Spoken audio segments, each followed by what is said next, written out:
नमस्कार दोस्तों। पिछली वीडियो में हमने मूल्यांकन के अर्थ, परिभाषा, विशेषताएं, क्षेत्र, शैक्षिक वर्गीकरण आदि का अध्ययन किया था। उसी श्रृंखला को आगे बढ़ाते हुए आज हम मूल्यांकन प्रक्रिया के सोपान, प्रकार या प्रविधियां और महत्व आदि का अध्ययन करेंगे।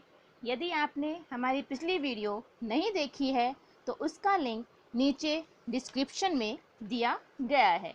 तो आज की हम अपना टॉपिक चालू करते हैं। मूल्यांकन प्रक्रिया के सोपान, स्टेप्स ऑफ इवैल्यूएशन प्रोसेस।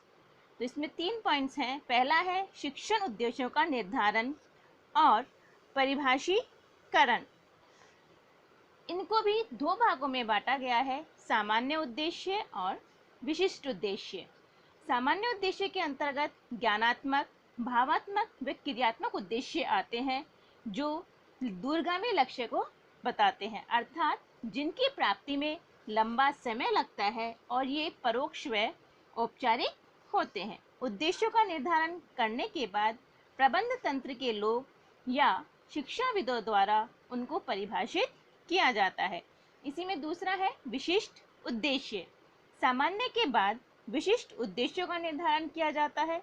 इन उद्देश्यों में शिक्षा संस्थान में यानी विद्यालयों के अंदर अध्ययन कर रहे छात्रों में क्या व कैसे परिवर्तन होंगे इसका ध्यान रखा जाता है। फिर है हमारा नेक्स्ट पॉइंट, उद्देश्यों की प्राप्ति हेतु सीखने के अनुभवों को उत्पन्न करना। इसके अंदर हमने कुछ बिंदु निर्धारित किए हैं, जैसे शिक्षण बिंदुओं का चयन करना, शिक्षण क्रियाओं द्वारा उपयुक्त अधिगम उत्पन्न करना, व्यवहार परिवर्तन, अर्थात अधिगम अनुभव वह साधन है जिनके द्वारा शिक्षा उद्देश्यों को प्राप्त किया जाता है। इसके अंतर्गत विभिन्न प्रकार की शिक्षण विधियां, प्रविधियां, सहायक सामग्री, पाठ्य पुस्तकें, पाठ्यक्रम, गृह कार्य आदि शामिल रहते हैं। शिक्षक को प्रभावात्मक शिक्षण के द्वारा इन उपरोक्त उद्देश्यों को प्राप्त करने का प्रयत्न करना चाहिए। अधिगम बिंदुओं की सहायता से सीखने की ऐसी परिस्थिति उत्पन्न की जाती है कि बालक की क्षमताओं का विकास तथा उद्देश्यों की प्राप्ति की जा सके। नेक्स्ट पॉइंट है हमारा व्यवहारिक परिवर्तन के आधार पर मूल्यांकन करना। इसमें भी कुछ बिंदु हैं। अपेक्षित व्यवहार परिवर्तन के जांच के लिए उपयुक्त मापक उपकरणों का चयन करना, मापक उपकरणों का प्रशासन तथा अंकन करना। फिर है प्राप्तांकों का विश्लेषण व व्याख्या करना, प्राप्त परिणामों का अनुप्रयोग करना, पृष्ठपोषण तथा उपचारात्मक कार्यक्रम। फिर है मूल्यांकन के प्रकार। मूल्यांकन के प्रकारों को 2 भागों में विभक्त किया गया है, परिमाणात्मक मूल्यांकन और गुणात्मक मूल्यांकन। परिमाणात्मक मूल्यांकन को भी छात्रों की परीक्षा के तरीकों के आधार पर 3 भागों में विभाजित किया जा सकता है। पहला है मौखिक परीक्षा, फिर है लिखित परीक्षा और तीसरा है प्रायोगिक परीक्षा। तो मौखिक परीक्षा का सर्वप्रथम उपयोग ग्लेडाइट्स द्वारा किया गया था, यानी कि मौखिक परीक्षा का सर्वप्रथम प्रयोग जिसके द्वारा किया गया था वे कौन थे? ग्लेडाइट्स थे। मौखिक परीक्षा को महत्वपूर्ण स्थान देने का श्रेय यूनान के महान दार्शनिक व पश्चिम दर्शन के जनक सुकरात को दिया जाता है। मूल्यांकन की यह विधि मुख्यतः व्यक्तिगत होती है, अर्थात इसके अंतर्गत छात्र को अकेले बुलाकर प्रश्न पूछे जाते हैं। सेकंड है लिखित परीक्षा। लिखित परीक्षा के अंतर्गत भी इनको लिखित परीक्षा के मूल्यांकन की दृष्टि से 3-4 भागों में विभक्त किया गया है। पहला है वस्तुनिष्ठ प्रश्न, दूसरा है अति लघुतरात्मक प्रश्न, थर्ड है लघुत्तरीय प्रश्न और फोर्थ है निबंधात्मक प्रश्न। वस्तुनिष्ठ प्रश्न जिसके अंतर्गत ऑप्शन दिए जाते हैं, जिसमें हम आंसर को चयन करते हैं। 4 ऑप्शन दिए जाते हैं जिसमें से हम आंसर का क्या करते हैं? चयन करते ही कौन सा आंसर उसमें सही है। दूसरा है अति लघुतात्मक प्रश्न। अति लघुत्तरात्मक प्रश्न कौन से होते हैं? जिनका उत्तर 2 या 3 शब्दों में या ज़्यादा से ज़्यादा 4-5 शब्दों में दिया जाता है, 1-2 लाइनों में दिया जाता है। फिर है लघुत्तरात्मक प्रश्न। इसके अंतर्गत जो प्रश्न होता है उसका उत्तर 5-6 लाइनों में दिया जाता है, यानी अधिकतम 150-125 शब्द होते हैं। फिर है निबंधात्मक प्रश्न। निबंधात्मक प्रश्नों के अंतर्गत प्रश्नों के उत्तर को विस्तार से समझाया जाता है। कम से कम इसके आंसर को 500 से 700 शब्दों में इसका आंसर दिया जाता है। फिर है प्रायोगिक परीक्षा। प्रायोगिक परीक्षा को भी 2 भागों में बांटा जाता है, आंतरिक प्रयोग और बाह्य प्रयोग। आंतरिक प्रयोग जब किसी सूत्र या अवधारणा को प्रयोगशाला में सामग्री उपकरण की सहायता से छात्र द्वारा सिद्ध किया जाता है, जिससे उसकी सफलता असफलता का मूल्यांकन किया जाता है। इसे आंतरिक मूल्यांकन कहते हैं और यह अधिकांशतः कौन से विषय में किया जाता है? विज्ञान विषय में किया जाता है। फिर नेक्स्ट है बाह्य प्रयोग। इस प्रकार के मूल्यांकन को छात्र के जीवन से जोड़कर ज्ञान सिद्धांत को व्यवहार रूप में परिवर्तित करने को कहा जाता है, जैसे कुछ दूरी दौड़ना, सच बोलना, चित्र बनाना, मिट्टी का कार्य करना आदि। यह मूल्यांकन शारीरिक शिक्षा, गृह विज्ञान, कला, नैतिक शिक्षा, कृषि विज्ञान आदि विषयों में किया जाता है। फिर आता है सेकंड पार्ट मूल्यांकन का दूसरा प्रकार, गुणात्मक मूल्यांकन। इसे भी मूल्यांकन की दृष्टि से 4 भागों में डिवाइड किया गया है। पहला है जांच सूची। जांच की सूची या स्तरमाप भी इसे कह सकते हैं। इस सूची का उपयोग छात्र के प्रयोगात्मक ज्ञान, अभिवृत्तियों, रुचियों, अवधारणाओं और मूल्यों आदि के संबंध में उपलब्धियों का पता लगाने के उद्देश्य से किया जाता है, जबकि स्तरमाप के माध्यम से यह जाना जाता है कि किसी छात्र के किसी विशिष्ट गुणों ने अन्य छात्र एवं शिक्षकों पर क्या प्रभाव डाला है। दूसरा पॉइंट है इसका अवलोकन या निरीक्षण। किसी व्यक्ति या समूह के व्यवहार को कुछ निश्चित समय के लिए देखना और उसके व्यवहार के कुछ बिंदुओं को दर्ज करना अवलोकन है। नेक्स्ट पॉइंट है घटना वृत्त। यह शिक्षार्थियों के जीवन की सार्थक घटना का विवरण या कोई ऐसी घटना जो अवलोकन करने वाले की दृष्टि में शिक्षार्थियों के लिए महत्वपूर्ण हो या शिक्षक के द्वारा अनुभव किया गया विभिन्न परिस्थितियों में शिक्षार्थियों का वास्तविक व्यवहार हो सकता है। और हमारा अगला बिंदु है साक्षात्कार। साक्षात्कार विभिन्न प्रकार की परिस्थितियों में व्यक्तियों से सूचना संकलन का सर्वाधिक प्रचलित साधन है। साक्षात्कार में व्यक्तियों को आमने सामने बैठाकर विभिन्न प्रकार के प्रश्न पूछे जाते हैं। उनके आधार पर ही उनकी योग्यता का मूल्यांकन किया जाता है। अब है मूल्यांकन का शिक्षण में महत्व, importance of evaluation in teaching.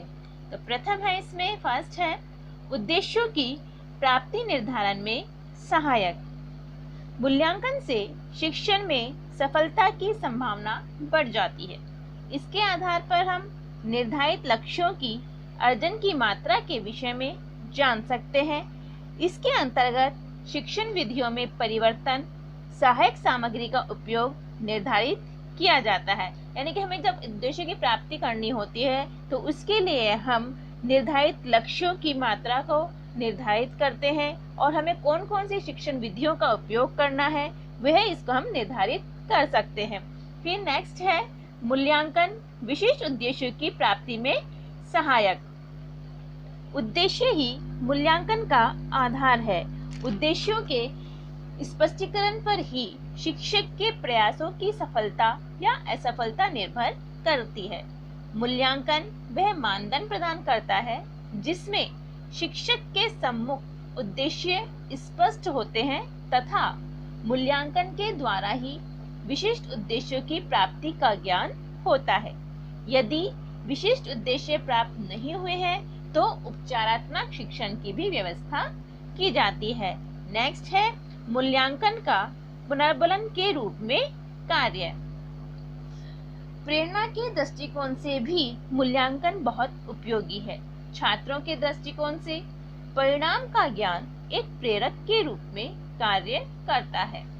प्रेरणा से ही शिक्षक अपने पाठ को सुनियोजित ढंग से प्रस्तुत करने हेतु प्रेरित होता है, जिससे विद्यार्थी अधिक प्रभावी ढंग से अधिगम की पाठ्य वस्तु को पूर्ण कर सकें। नेक्स्ट है विद्यार्थियों के वर्गीकरण एवं स्तरीकरण में सहायक। मूल्यांकन के आधार पर ही व्यक्तिगत भिन्नता को स्पष्ट करने में सहायता मिलती है, जो कि निर्देशन में एक आधार का कार्य करती है। छात्रों को व्यावसायिक एवं शैक्षिक निर्देशन देने के लिए मूल्यांकन का प्रयोग किया जाता है। नेक्स्ट पॉइंट हमारा पाठ्यक्रम का निर्धारण। पाठ्यक्रम के परिवर्तन एवं परिमार्जन हेतु भी मूल्यांकन उपयोगी है।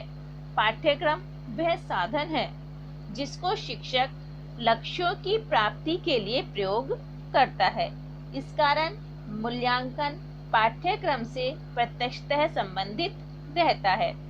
फिर है शिक्षण विधियों एवं प्रविधियों की उपयोगिता में सहायक।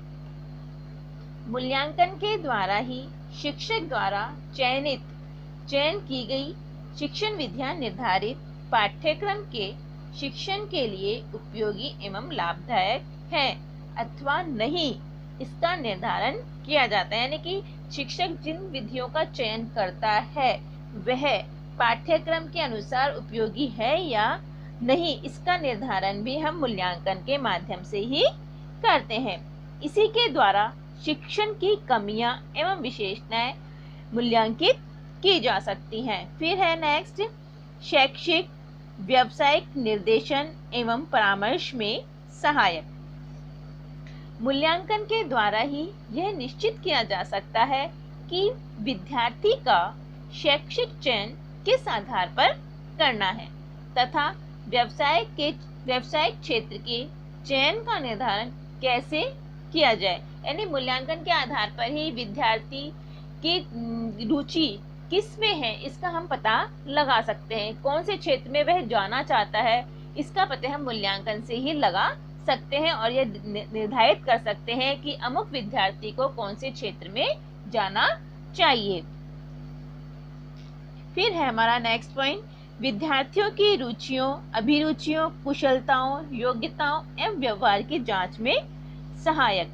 मूल्यांकन ही एक ऐसा मात्र साधन है जो निर्धारित करता है कि विद्यार्थी की जन्मजात एवं अर्जित योग्यताएं एवं क्षमताएं कितनी है वह क्या क्या है, जिसके आधार पर उसे भावी जीवन यानी भविष्य के जीवन के लिए मार्ग निर्देशित किया जाता है। फिर है मूल्यांकन की सीमाएं, लिमिटेशंस ऑफ इवैल्यूएशन। विशेष प्रशिक्षण की आवश्यकता नहीं होती है। तो है मूल्यांकन के लिए किसी विशेष प्रशिक्षण की आवश्यकता शिक्षक को नहीं होती है। वह उनके पढ़ाए गए विषयों के आधार पर उन्होंने क्या सीखा है, कितनी उसमें योग्यता है, उसके लिए उसे मूल्यांकन करना होता है। फिर है प्रमाणिक मापदंड उपलब्ध नहीं। फिर है मूल्यांकन के लिए किसी भी तरह का प्रमाणिक मापदंड उपलब्ध नहीं है कि इसके लिए हमें कोई मान्यता प्राप्त कोई प्रमाणिक मापदंड उपलब्ध नहीं होते हैं। फिर है व्यक्तिगत पक्षों का समावेश। इसमें व्यक्तिगत पक्षों का समावेश होता है, यानी कि इसमें किसी भी तरह का भेदभाव किया जा सकता है शिक्षक के द्वारा। किसी को ज़्यादा अंक दिए जा सकते हैं, किसी को कम अंक दिया सकता है, इसलिए व्यक्तिगत पक्षों का इसमें समावेश होता है। और लास्ट है इसके अंदर शिक्षक की रुचि नहीं। इसमें एक व्यापक प्रक्रिया होने के कारण इसमें अधिकांशतः शिक्षक रुचि नहीं लेते हैं, क्योंकि एक बहुत लंबी प्रोसेस होता है, इसकी लंबी प्रक्रिया होती है, इसलिए शिक्षक इसमें जल्दी से रुचि लेना नहीं चाहते हैं। धन्यवाद। अगली वीडियो में हम मापन यानी मेजरमेंट का अर्थ, विशेषताएं, महत्व और प्रकार का अध्ययन करेंगे।